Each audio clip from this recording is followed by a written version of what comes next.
Good morning, guys. I'm currently at Tianfu Airport in Chengdu, heading to Beijing, but check this out. China have smart display. So they scan your face when you come to the airport, and you can check your boarding information through facial recognition. Alright, yada yada, privacy policy. China will now be able to use your face digitally everywhere. That is, I'm just stretching, that's a joke. Oh, here we go, that's pretty cool. Boarding port 51, closing 9:30, flight status. Alright, we're boarding Chengdu to Beijing capital, friends. Let's get out of here. Facial recognition. Your face is used everywhere on your iPhone already, so I guess I don't mind it being used so quickly to know if my flight is ready. Jesus, this is built for the Chinese. It's very tight fit. Now, 58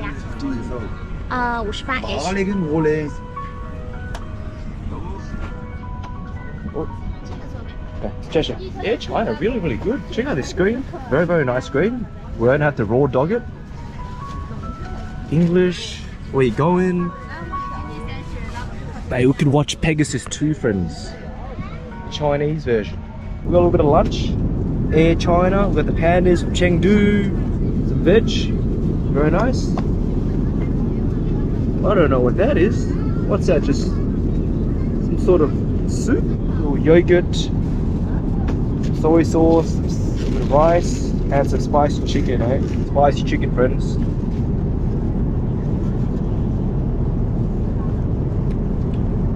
Sichuan flavors. That's really nice, actually. Pleasure, thank you. Guys, best, most comfortable airplane ride I've ever had in my life. Entertainment is amazing as well, but we made it to Beijing, friends. One of China's oldest cities. This place is huge, so once you exit, you can hail rides like DDs. There's parking downstairs as well, and there's guards just on watch. I think when we travel Beijing and Shanghai, it's gonna be like heavily guarded, heavily security. But now that I'm in a new city, if you come to China, you gotta go to Alipay, reactivate the Metro card, and here we go. Transport, Metro Get Now, and then agree to all the Chinese rules where they'll steal all your data, not to worry. I'm all for it. I'm all for ease of use. Being issued, use now. Bada bing, bada Beijing. There we go, QR code. Now we just scan this. I do have the facial recognition as well. I think you can apply for like the train system, like a Metro card, but a digital face version, and just go on in without even using a phone or a card. Slow and steady, Thomas. Next station. We're on the way. Terminal 2. So this is actually the map of the Beijing rail transit lines. And the metro system is actually the second longest in the world. Can you guess what city has the first? Shanghai. China at the top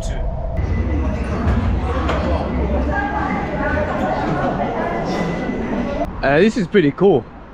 As soon as you step outside of this subway, we are close to Tiananmen Square. That's where we're staying, but I can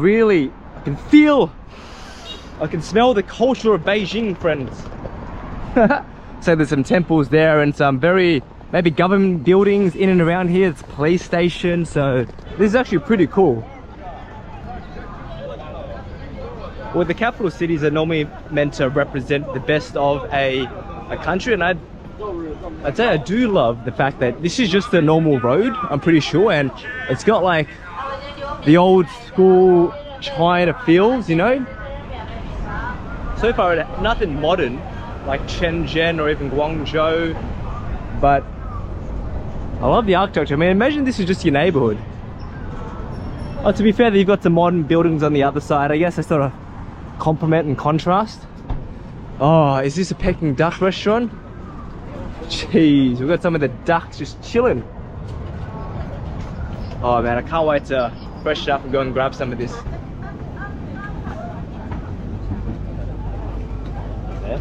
That's the most China thing I've seen. Uncle with the China cap on, China. And a little cigarette in one hand as well. Alright, we're staying on Dashilan Street, which is a recommended street in order, oh my god, especially if you want to just be able to visit all the sites very quickly, like Tiananmen Square and all that stuff. But look at this, mate, they've got a bunch of kids slaving away here. The propaganda was correct. This kid's about 5. He's hustling away. I think we're right here, Home Inn Plus. This looks like the dodgiest hotel I've ever seen in my life, friends. This is a love hotel. Accommodation in Beijing around here, very, very expensive. This is one of like the cheaper ones, so we'll see how it is. Hello, how? Booking, checking? Do we have a reservation? Yes, we have reservation. Yeah. Alright guys, fuck out the way now, Jim. Alright, quick little room tour of what, 120 Australian dollars a night? Shut up, mate. $120 a night can get you here in around Tiananmen Square. Walking in, little bathroom. It's actually quite nice. Very modern. The outside looked a little bit dingy. Beautiful amenities, toilets. Just a standard toilet, unfortunately. Shower. Decent. Enough space. Beautiful shampoo, body wash. Okay. A little bit tight though, that's what you're gonna get. We have here, little mini fridge. Someone's stolen the mini fridge, brother. China, mate. Someone's stolen a little mini fridge. Alright, it's no good. We've got some teas though. Kettle for complimentary waters. Alright, twin room. That's a little bit hard actually. It's not bad, it's not bad. This actually looks good. We've got like a smart TV. Place to work. See how the bed, and got a nice view. That doesn't open. This is actually a pretty sick view. I love the old school homes. I think these might be the Hutong alleys as well, because they're very, very small. That right there is Tiananmen Archery Tower. Former archery tower. That's pretty cool, huh? But you'll see what is beyond there is what's more important. Tiananmen Square. Beyond that, the Forbidden City. Now you might have heard of Tiananmen Square if you're from the West. Tiananmen Square blew up in the news not too long ago, within the last 30, 40 years, for the Tiananmen massacre. You see, Tiananmen Square used to be a very, very important political place in the heart of Beijing. It's where people have the opportunity to come and actually uprise against government, politicians, sort of just voice how they're feeling. A place of democracy, if you will. You see, that ultimately led to the massacre. You might have seen the ultimate tank man photo. One Chinese man in white standing up against 2 or 3 tanks. Very, very iconic. Now, what you'll also see is guards everywhere in this. There's a police van right over there. There are guards in vests. There are guards up there. There are guards on every single corner of this place now. Tiananmen Square post the massacre. There have been other attempts. The latest one in 2013. It's been quiet since then, but the one in 2013, I believe it was a Uyghur individual who attempted an actual suicidal car attack on Tiananmen Square. And now, Tiananmen Square and in and around this archery tower, cars can't actually even get in. It's all completely buses. I've actually been into Tiananmen Square already. It took about 3 hours to get in. It is probably the most highly protected place I've ever been to. If you come in here and you walk towards and get into Tiananmen Square, I swear to you, it's almost like a military base. Once you're inside and you're exploring, it's just a bunch of tourists. But then once you go into the Forbidden City, which is where the emperors used to live, there are actual guard based there, guard facilities based there. So that was quite an interesting experience. I didn't think that you were actually able to vlog, so I didn't even take my GoPro, but I saw a lot of people filming. So here's a little bit of snippet from me inside the Forbidden City. Filming on the iPhone, guys, but I believe they've laxed the laws on filming in here. I was watching some vlogs last year and some people couldn't even take like cameras in, so I left my GoPro, but I've seen tourists just in and around with the GoPro. But This place is like nothing I've ever experienced before. This place is huge, yeah? Got a guy just riding a little bike here. But yeah, this place is heavily guarded. And I don't know if it's for good reason, but many historical moments have taken place here. I believe the birth of the Republic of China. Chairman Mao is posted, his face is posted everywhere in and around here. The outside actually looks so cool. So this place is huge as well. That's the entrance. Of course, everywhere's heavily guarded. Police cars, police trucks, cameras. But we're about to head on in. Welcome to the walls of the Forbidden City, friends. I believe that's the Palace Museum nowadays. But back in the day, this place used to be the emperor's homes. I believe to 24 Chinese emperors, this was their former palace, former residence. And obviously China no longer has an emperor. I believe Xi Jinping, Prime Minister or the President, one of those, the leader of the Republic of China. This is pretty cool. There's a little bit of a bridge that runs on over. Oh wow! There's actually koi fishes and little fishes in here as well. The environment of this place is actually super clean. As you'd expect, highly guarded, highly respected place. So there's cleaners like consistently. It's like a disrespect to have a grain of dust in this place. And people will like dress up in beautiful little, I guess the Chinese fits back in the day. And so we've got guards everywhere. To have an opportunity to like head back into the Qing and Ming dynasties, huh? And China's been around for thousands of years. I think there's a lot that is definitely protected. A lot of information that Western medias could definitely not get their hands on. It is a cool place to explore, definitely. But for me, it was a little bit overrated, to be honest. There was a lot of people and everything sort of looked the exact same, but Tiananmen Square, that is where I could feel the aura. As soon as you're walking into it, you can't even get into the actual place where Tiananmen Square is. Back in the day, you used to be able to get into there. Locals and tourists were able to walk in freely. But ever since the massacres and ever since post-attacks, political uprisings, potentially, I don't delve into the Chinese politics. I'm here as a tourist, but it seems like now they don't want a repeat of what happened. They know what's happened. And I've heard that even in China, they suppress it. So even if you ask some of the locals, they might not even know. It's mainly the Western media nowadays that know, or the Western public that know. So that is very interesting. Now let's go explore the best bits of Beijing. This actually where we are is Dashlan Walking Street. This street actually runs pretty long. It's probably a 15-minute walk all the way down to the end, but then there are shops on the side. And look at this. Guards are everywhere. We've got another guard here. Another 2 policemen just standing there. But yeah, look at this. They all have little riot shields. Scenery wise, it's actually pretty sick. The trees are sort of concave in.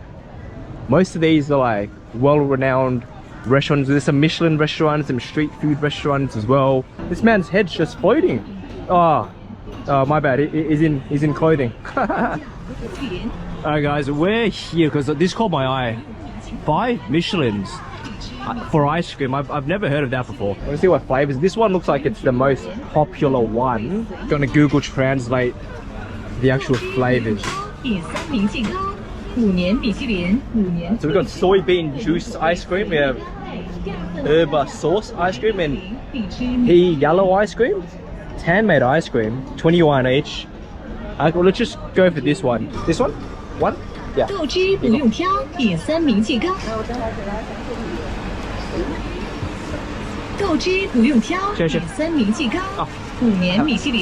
thank you. I think this is the pea one. It's green. This is cool. The little, like, it says I'm waiting for you in Beijing. That's pretty dope. You got the Michelin. Honestly, I don't think the Michelin means anything, but let's give it a shot.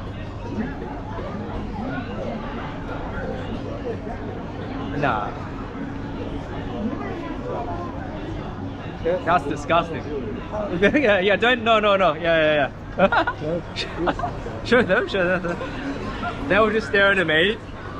They're like, oh, how's his reaction? How is this Michelin? I don't want to offend anyone, but I'm gonna try it again.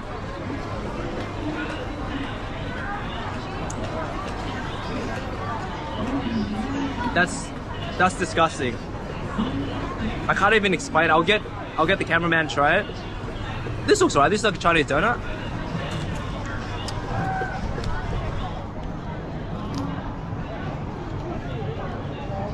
This doesn't belong either. This is something you should have like in congee or like some sort of noodle dish. It's weird because you're expecting sweet ice cream and then it's a harsh, grimy flavor that's a bit salty. Yeah, no. Look, yeah, try this. Yeah. Give it a shot.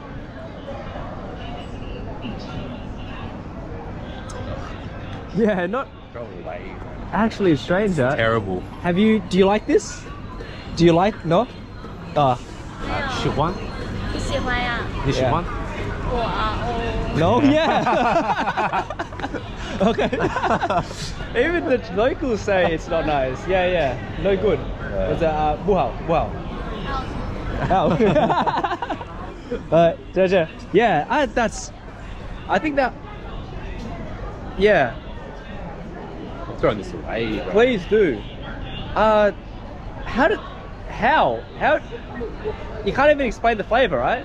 Yeah. It's no good. What is that? What's going on here?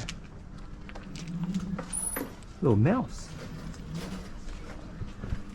Some sort of satanic ritual going on, mate. They're summoning the rat gods.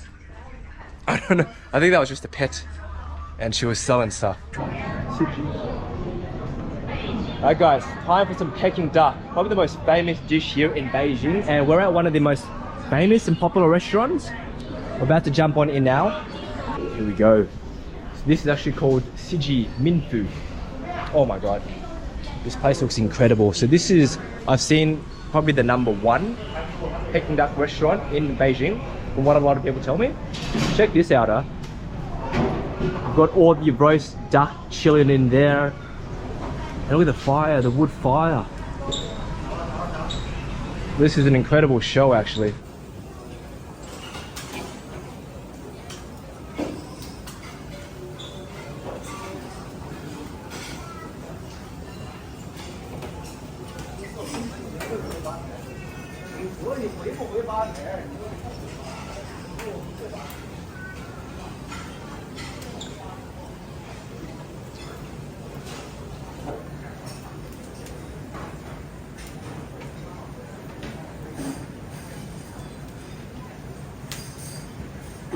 Oh my god, look at the juices just dripping.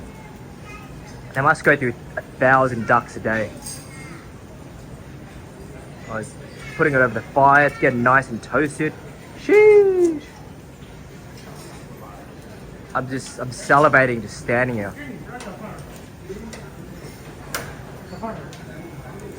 Oh my god, look at that.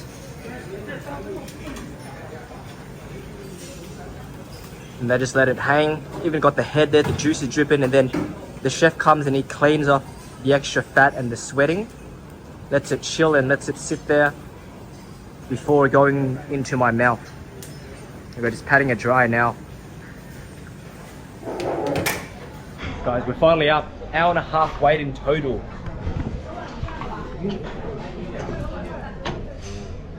Look how nice the menu is. Peking chamber. Sheesh. All the Michelins, all of their awards. We already know what we're gonna get. We're just gonna get these bad boys. They'll slice them up for us here. We've got Master Duck Shifu over here. Oh, look at the crispy skin.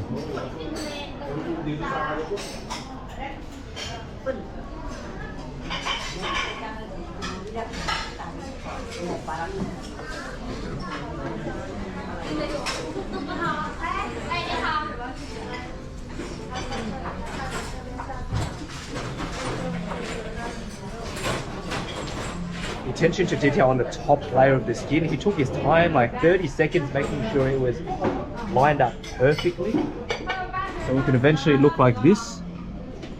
Just perfect. And the service here is incredible. Lemon, mint water as well. I reckon you must have like years and years of experience in order to do this. He's finished one side, he's working on the other side now, but presentation is beautiful. I think this is like the skin of the butt area, that's my guess. This is like the main breast leg. We also have the vegetables and sauces. And of course we've got the incredible pancakes to wrap everything together. This is what we're looking at, guys. They cut up the legs and the head as well for you. They even gave us free like little apple. Let's grab one of these. They're individually wrapped so they don't stick together, which is amazing here. So crispy. Look at that. Oh. Pleasure. Got a third one as well. Yeah. Oh, she's gonna show us, okay?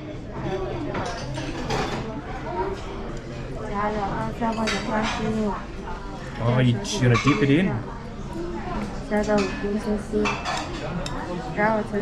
Oh, okay. It's done differently here. Ah. And then the next one, eh?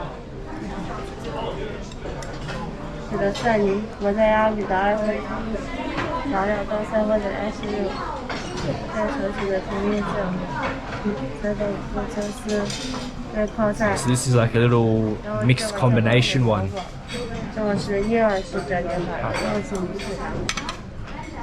Sure.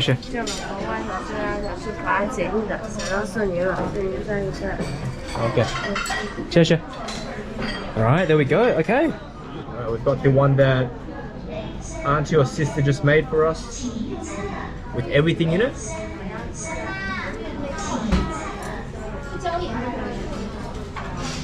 That's so good. The flavors, the texture, everything is so good.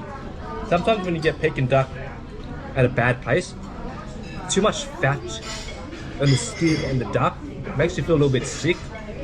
That was just the first bite, but the meat was like not too oily, not too fatty. Skin crispy, meat nice and juicy. We did order something extra as well. We got some fried shrimps. Sure. Let's go ahead and try one of these suckers. These look really good. It's like a honey glaze, a honey sauce. That's nice, but I feel like this is a dish I need some rice with just to soak up some of the oils it's been cooked in. That was delicious. It might be, I think it is the best Peking duck I've ever had in my life. I guess like Beijing is known for that, so we were stuffed. Left over a little bit of prawns and some of the legs, but how was the meal? Best meal of my life. Best meal of your life, huh? Amazing. It was actually incredible. Chef's kiss. For a whole duck, some sides, some of the pancakes and this shrimp dish as well, which was pretty good, which is about 78 Australian dollars. In Australia, like a whole Peking duck itself is like 80 bucks, so Beijing, like, oh.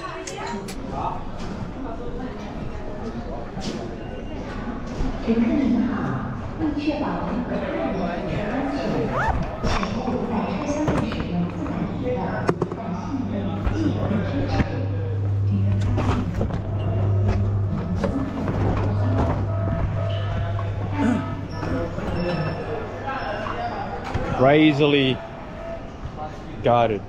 Cameras everywhere. What are they hiding, friends? What is Beijing so afraid of? What is China so afraid of? Or are they just purely protecting the people of China? A little bit of sarcasm, a little bit of joking out the way, but let's head on to another very, I think it's a UNESCO World Heritage Site, another probably heavily guarded, protected place here, but we're gonna catch a little subway. This Chaoyang. Change here, line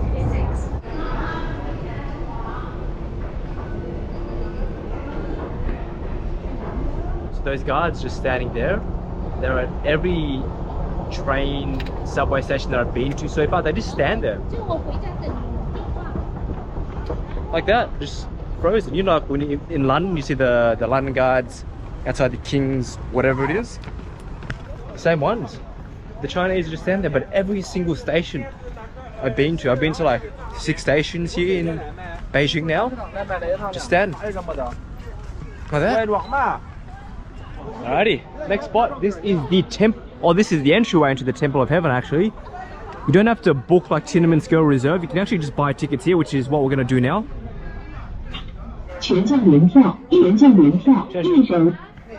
We're in. So tickets, yeah, 34 yuan for the park and the actual temple. So you want to see both. I tell you what, China, very, very nice, yeah? Straight off the bat. Exactly, yeah, straight off the bat. A lot of tourists still. I love these. It's very similar to like the Ao Yai in Vietnam. So this is the Hall of Prayer for Good Harvest. The reason why this place is so sacred and historical is emperors used to perform duties and acts of the gods here. What does that mean, friends? I have no idea. But that's what they did. Surely that shouldn't be allowed, bro.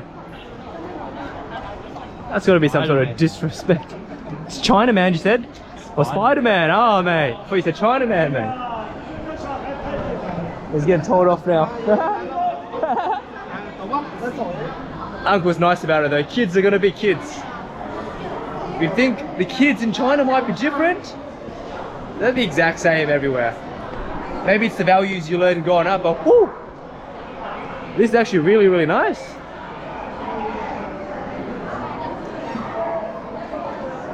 That's actually very, very cool. The attention to detail on it, might have to zoom in, but it's actually incredible. Then you've just got like the additional buildings on the side as well. But yeah, heaps of people. I just realized it must be the thing to do at the Temple of Heaven, or this guy's just dead. Everyone's sitting down.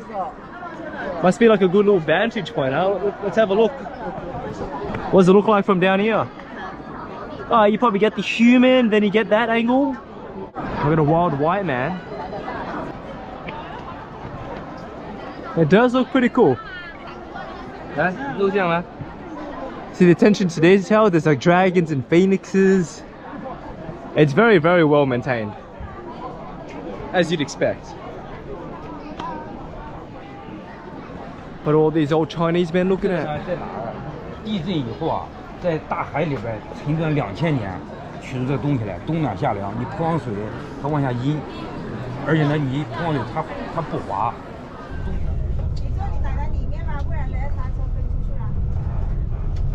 Guys, very, very excited for this. The reason why I wanted to come to Beijing, this is the ascent to the Great Wall of China. We're at the third one, which is the Mutianyu. It is less touristy, a lot nicer. The first one, Badaling, which is overrun with tourists. So if you ever want to come, do this. I'm so pumped. I got the tickets off Klook.com. No affiliations, just very good website for purchasing tickets to amusements, attractions all around the world. We bought one with some extra things included, which I didn't even know that they had at the Great Wall of China. But the one we bought off Klook, you get like transportation to and from, lunch as well, so a lot of things are covered. You can get here by yourself, but it's just a bit more complicated, sort of an arduous process getting here, so it's easy just to book it. We did come with the tour group, but you get free time once you're here and just explore on your own. Wow, this is it. This is a little image of it here. It's actually huge. And this is just one section. It took over like 2,000 years to build this. It was built and repaired and renovated through multiple periods of the dynasties that were around back in the day here in China. We're just about to check out the west side entry first, but you can actually walk up the Great Wall footpath. But what we paid for was the cable car entrance. So that's one of the new, not new, but additional things you can actually use in order to make the experience a lot more easy. Because you'll be walking for hours and hours and hours. The ascent's actually so high.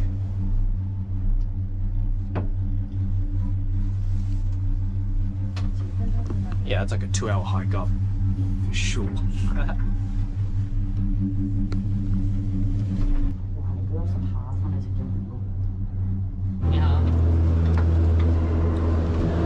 Let's jump on up.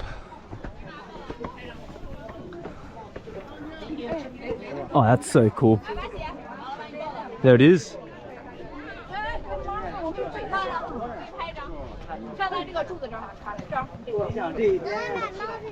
So originally, the Great Wall was built to keep the rabbits out. No, if you're Australian, you'll get that.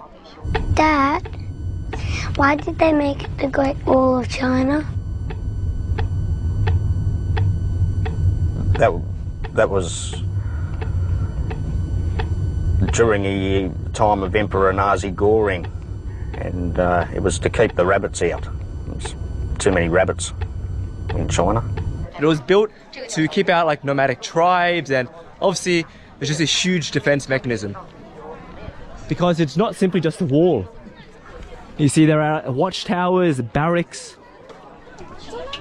Your archers would be able to shoot, look out, keeping an eye on what is happening or what is coming to invade China.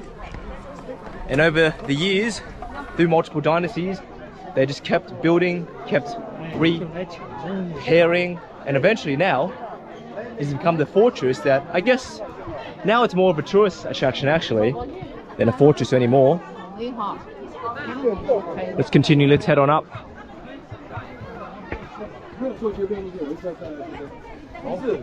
Yeah, that's sick. That is actually amazing. Those are some of the towers there. Jumping into the outside. What's going on here?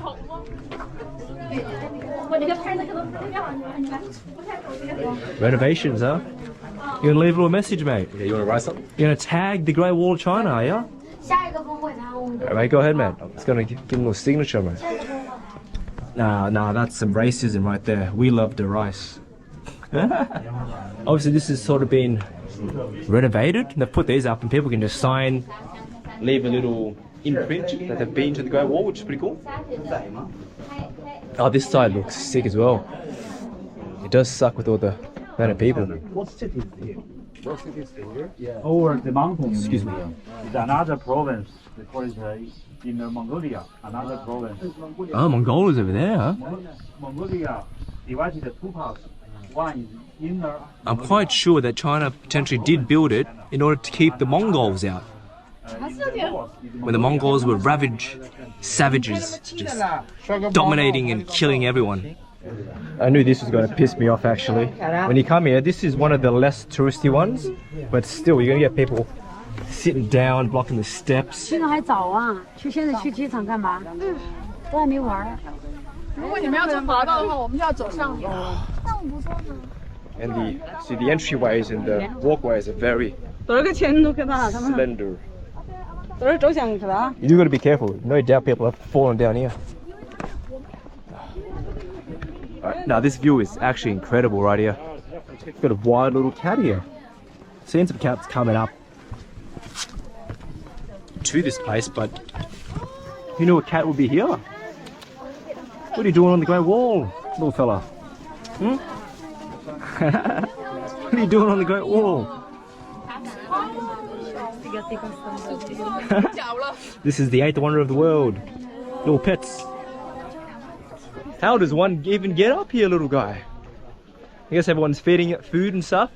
But you know the crazy thing is, I just learned this the other day, but you can actually, you can do a night tour, but you can also actually sleep over at the Great Wall. I don't know the specifics or how. They must have built like rooms, or I'm assuming some of the barracks might have been turned into like little accommodations or a place where you can just stay. So that's very interesting. Sleeping over 24 hours at the Great Wall. That's actually pretty cool. So the Great Wall, most of it's actually made out of bricks and cut stone blocks. You can see, very solid, very secure. No rabbits getting in here, friends. And look at this, it's not China without security cameras. These are everywhere. So the further and further you actually go along the West Wall, the quieter it gets, because People are trying to avoid this. They don't want to go up there.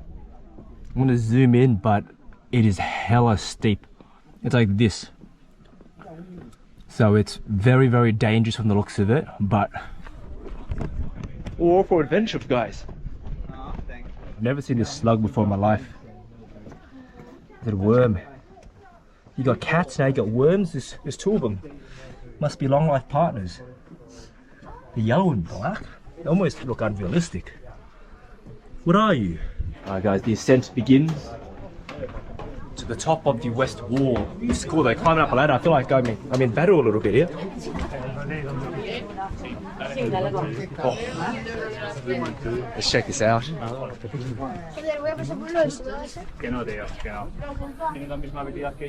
That's where we came up from.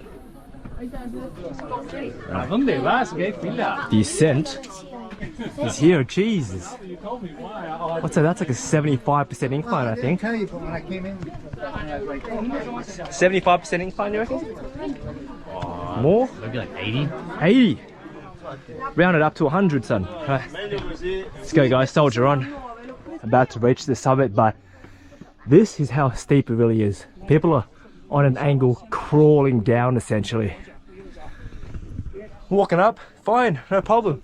But coming down, one wrong movement, man, you could be going down, falling down the Great Wall of China. Yeah, you're basically on an angle. I mean, look at that. Now you're praying to the gods, I tell you that. Alright, let's do this, let's do this. The moment you're waiting for. Yeah, these steps. Jesus, look at this. It's actually pretty scary, I'm not gonna lie. So when you look down, that's all you see. Death. Oh my god. Thought she almost slipped. I mean, look at that. The kids are fine. They're like built for the size. Oh, okay. All right. That wasn't too bad. So it looks like you actually go up further, but they've blocked it. This is an undeveloped segment of the wall. No crossing, huh? It must go so much higher. But this is the highest we can get to the west. Cardio, friends, cardio. We're gonna go and check out the east side, tobogganing as well. But this is the views. Alright, we're back down from West Gate. We're gonna go and check out the east entrance now. You actually get a cable car up as well, which is great because it's getting hot now. These are the other cable carts to the east. Woo! Oh Jesus, mate. It's Chinese safety control. Right, I've heard people have actually lost shit before on this, so I'm gonna hold on to all of my belongings. Because if you drop it, you're gonna have to call for the Chinese to get it. I like this cable car much more. Because every time I move, I feel like I'm gonna die. It's the old school one. It's like when you go to the snow, skiing ones, and you just hop off. Ah, there's a little bit of a breeze. Whew. Just down there. So once you reach, I believe, the summit or somewhere in the east, you can actually toboggan back down. So saves you a lot of time. Oh, this is a huge toboggan actually. Look at people sliding down now. Whee! Open, open. Oh. And run off. Jesus. There's the entrance for the east side. Another watchtower. Oh man. Looks like it's the same thing almost. I guess I can't be surprised. It wraps around and it looks very steep from my view here. Check out this side. Oh, it's just impeccable views everywhere. So there, guys, caution, dangerous sections. People do slip and fall here, especially during like winter times. I've seen like images on Instagram and stuff where it actually I don't know if it snows, but it's so cold. The ground gets all icy and people like slipping as if it's like a skiing ring. We've got the war track going. The invasion is happening. Here we have the cannon from the ancient Ming dynasties. Boof! Direct hit, friends. These imperial centipedes are everywhere. Alright, we've reached the top of this side of the east. I've done like 15,000 steps already. Now to go and walk today. It is a mission, but well worth the views. If we can actually find the bloody window, everyone's taking them up.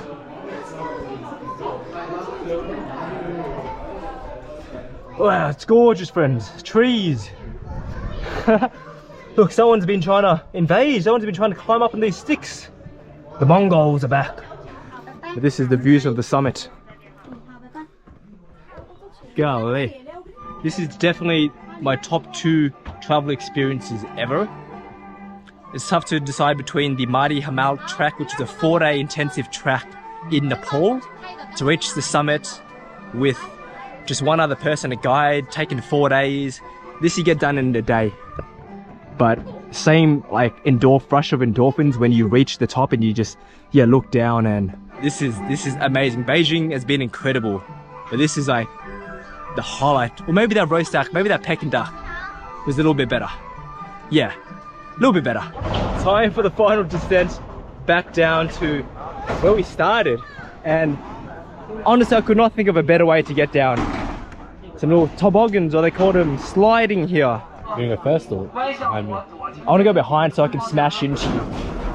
Yeah, definitely. You better not be slow, mate. I'll smash into you. Throw you down the wall, mate. Let the rabbit eat you. Forward to go faster. Okay. No too fast. How fast we can go? You're like a motorcycle leaning into the corner. Okay. Okay, go. No? Okay, okay. Guys, we are on the way. I'm gonna keep you a little secret because the Chinese say I cannot film. Thankfully they don't have YouTube. Woo!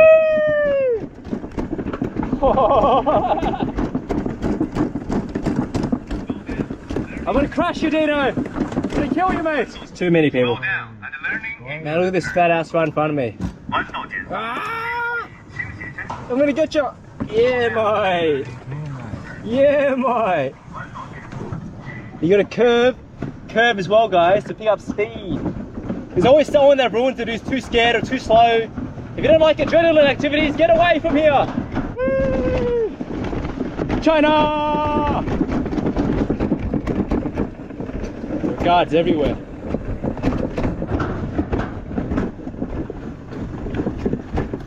Gonna get ya. Gonna get ya. Come here, white man. Oh man, I'm gonna get you, mate. Oh, we've reached the end. Oh. Nice. We're off. That was actually very enjoyable. It was more fun just smashing into him, to be honest, but a lot of these people were just going a little bit too slow. But overall, very enjoyable. Just such an easy way to get down as well. We're back down. Did the west side, did the east side. Honestly, yeah, one of, like I said, top 2 travel experiences ever in my life.